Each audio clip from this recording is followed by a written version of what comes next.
दोस्तों बहुत बहुत स्वागत करता हूं आप सभी का। बिहार में किसकी बनेगी सरकार, हर किसी के मन में एक ही सवाल है। आपको बता दें दोस्तों, बिहार में दूसरे चरण का चुनाव अभी शुरू नहीं हुआ है। 11 नवंबर को दूसरे चरण के लिए वोट डाले जाएंगे। 14 नवंबर को बिहार विधानसभा चुनाव के नतीजे आएंगे। इस बीच बहुत सारे ओपिनियन पोल सर्वे सामने आए हैं, लेकिन इस बार एक ऐसा सर्वे सामने आया है जो बेहद हैरान कर देने वाला है। एक ऐसा सर्वे जिसको लेकर कोई भी चर्चा नहीं कर रहा है। दोस्तों आपको बता दें, बिहार में 3 तरह के गठबंधन हैं। एक तो महागठबंधन है, दूसरा है एनडीए और तीसरा है तीसरा मोर्चा, जिसे ग्रांट डेमोक्रेटिक अलायंस का नाम दिया गया है। 3 पार्टियां, मैंने आपको कई बार बताया है कि जीडीए में 3 पार्टियां हैं। चंद्रशेखर आजाद की एएसपी, एआईएमआईएम ओवैसी की पार्टी है, और साथ ही साथ एजेपी जो स्वामी प्रसाद मौर्य जी की पार्टी है। जीडीए ने 64 सीटों पर उम्मीदवार उतारे हैं। वहीं बीएसपी एक बहुत बड़ा फैक्टर इस बार बिहार में उभर कर सामने आया है। बीएसपी ने इस बार सबको हैरान किया है। बीएसपी के जो तमाम लीडर्स हैं इस समय मेहनत कर रहे हैं। बीएसपी के राष्ट्रीय संयोजक आकाश आनंद की बहुत ज्यादा चर्चा है। आकाश आनंद लगातार बिहार में चुनावी जनसभा कर रहे हैं। आज उनकी बिहार में आखिरी जनसभा थी। मायावती जी यहां पर रैली कर चुकी हैं। तो चलिए दोस्तों, बिना देरी किए आपको वो आंकड़ा दिखाते हैं जिस पर कोई भी चर्चा नहीं कर रहा है। क्या वाकई इस बार किसी को बहुमत नहीं मिलेगा? अगर बहुमत नहीं मिलेगा तो क्या कुछ होगा? दोस्तों इसी आंकड़े पर आज हम विस्तार से बात करेंगे। तो बिना देरी की आपको बता दें, बिहार में 243 सीटें हैं। बहुमत के लिए 122 सीटों की जरूरत होगी। जिसके पास 122 सीटें होंगी वही यहां पर सरकार बनाएगा। अब चलिए आपको वो आंकड़ा दिखाते हैं जो आंकड़ा किसी ने भी नहीं दिखाया, क्योंकि इस बार समीकरण बहुत ज्यादा बदला हुआ है। रुझानों में जो आंकड़े हैं बेहद हैरान करने वाले हैं। तो सबसे पहले मैं आपको एनडीए का आंकड़ा दिखा रहा हूं। दिल थाम के इस आंकड़े को देखिए, आराम से इत्मीनान से देखिए। जो एनडीए है, बीजेपी को इस बार कहा जा रहा है यहां पर 46 से 50 सीटें मिल सकती हैं। भारतीय जनता पार्टी को बिहार में 46 से 50 सीटें मिल सकती हैं। याद रखिएगा दोस्तों, आंकड़े आप लोग लिख भी सकते हैं। वहीं जो जेडीयू है उसे 38 से 40 सीटें मिलने की संभावना है। नीतीश कुमार की पार्टी है जेडीयू, और कहा जा रहा है कि एनडीए अगर यहां हारी तो पलटी मारना तय है।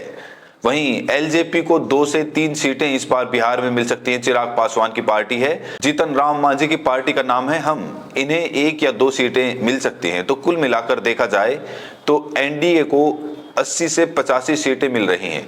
रुझानों में एनडीए को 80 से 85 सीटें मिलती हुई नजर आ रही है, यानी बहुमत से कोसों दूर, बहुमत से बहुत दूर। 40 सीटों से दूर है एनडीए बहुमत से। अब बात करते हैं एनजीबी की, महागठबंधन की बात करते हैं दोस्तों। महागठबंधन में सबसे पहले बात करेंगे आरजेडी की। आरजेडी की बात करें तो आरजेडी को इस बार 90 से 95 सीटें मिल सकती हैं। वहीं कांग्रेस पार्टी ने थोड़ा सा मार्जिन ऊपर रखा है। कांग्रेस पार्टी को इस बार बिहार में 25 से 30 सीटें मिलने की संभावना है। वहीं अगर लेफ्ट और वीआईपी को भी इसमें मिला लें तो कहा जा रहा है कि 8 से 10 सीटें इनको भी आ सकती हैं।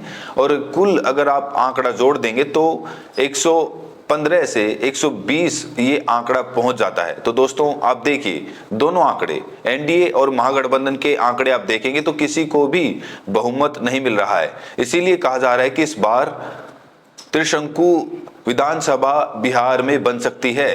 अब हम बात करेंगे जीडीए की, ग्रांट डेमोक्रेटिक अलायंस। दोस्तों इस समय ओवैसी साहब की पार्टी बिहार में कमाल कर रही है।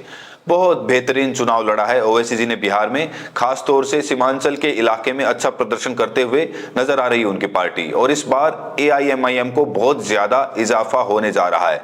एआईएमआईएम को 12 से 15 सीटें बिहार में मिल सकती है दोस्तों। ये आंकड़े दोस्तों अपने आप में हैरान करने वाले हैं।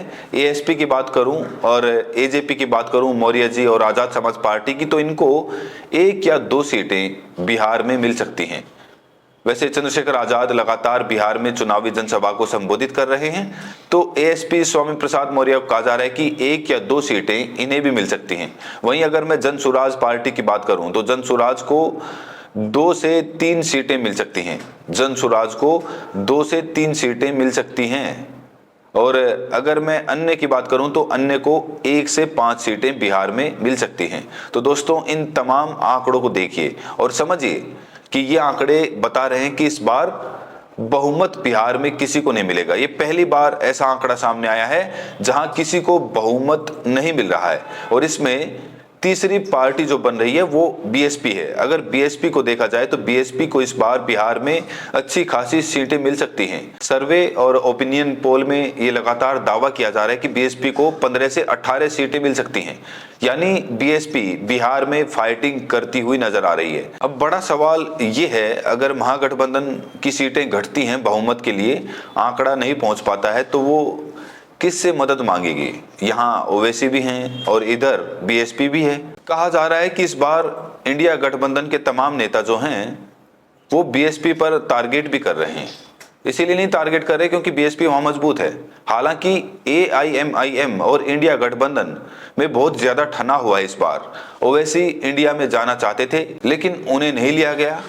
तेजस्वी यादव ने उन्हें इंडिया गठबंधन में शामिल नहीं कराया, लेकिन बीएसपी पर एक भी टिप्पणी तेजस्वी यादव की तरफ से नहीं आई। तो यहाँ एक कयास लगाया जा रहा है, मतलब इसका निकाला जा रहा है कि जब अगर खुदा ना खास्ता महागठबंधन को सीटें कम आएंगी, बहुमत नहीं आएगा, तो वो बीएसपी का सहारा ले सकती है। दोस्तों बीएसपी के साथ बहुत नेगेटिव चीज ये है कि जब बीएसपी के नेता चुनाव जीतते हैं तो दूसरी पार्टी में चले जाते हैं। यहाँ एक संभावना बन रही है। पिछली बार एक सीट बसपा ने यहाँ जीती थी तो उनके जो विधायक जमा खान नाम था वो चले गए जेडीयू में। इस बार उनको टिकट भी नहीं मिला। इस बार जब जेडीयू बीजेपी का गठबंधन हुआ तो जमा खान की सीट पर भारतीय जनता पार्टी ने अपना उम्मीदवार उतार दिया। तो जमा खान जैसे लोग अब पछता रहे हैं कि भैया बीएसपी में थे, सही थे। तो बीएसपी इस बार 15 से 18 सीटें जीतेंगी तो वो किसका समर्थन करेगी? जाहिर तौर से वो महागठबंधन का ही समर्थन करेंगी। मायावती जी ने हमेशा यूपी का ही साथ दिया है सेंटर में देखा जाए तो। ऐसी स्थिति में हमेशा उन्होंने बाहर से ऐसी पार्टियों का समर्थन किया है, खासतौर से जो बहुजन पार्टियां हैं।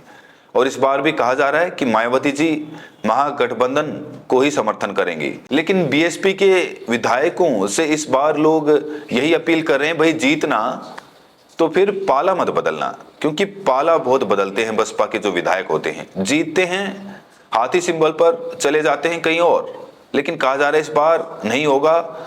बहुत सारी शर्तें थी इस बार टिकट देने के दौरान। तो बीएसपी और एआईएमआईएम की अभी चर्चा है, क्योंकि बीएसपी और एआईएमआईएम बहुत बढ़िया चुनाव लड़ रहे हैं बिहार में और इसके नतीजे इस बार बहुत असरदार रहने वाले हैं। तो कुल मिलाकर आपने देखा कि एनडीए का सुपड़ा जो है वो साफ होने जा रहा है। एनडीए इस बार सरकार नहीं बना पाएगी। नीतीश कुमार का सपना टूट चुका है। नीतीश कुमार किसी भी कीमत पर 2025 में मुख्यमंत्री नहीं बन पाएंगे और मुख्यमंत्री नहीं बनेंगे तो क्या करेंगे? सीधे इधर आना पड़ेगा, तेजस्वी जी के साथ उन्हें आना पड़ेगा। कुल मिलाकर इस बार बिहार में त्रिशंकु विधानसभा की स्थिति पैदा हो रही है।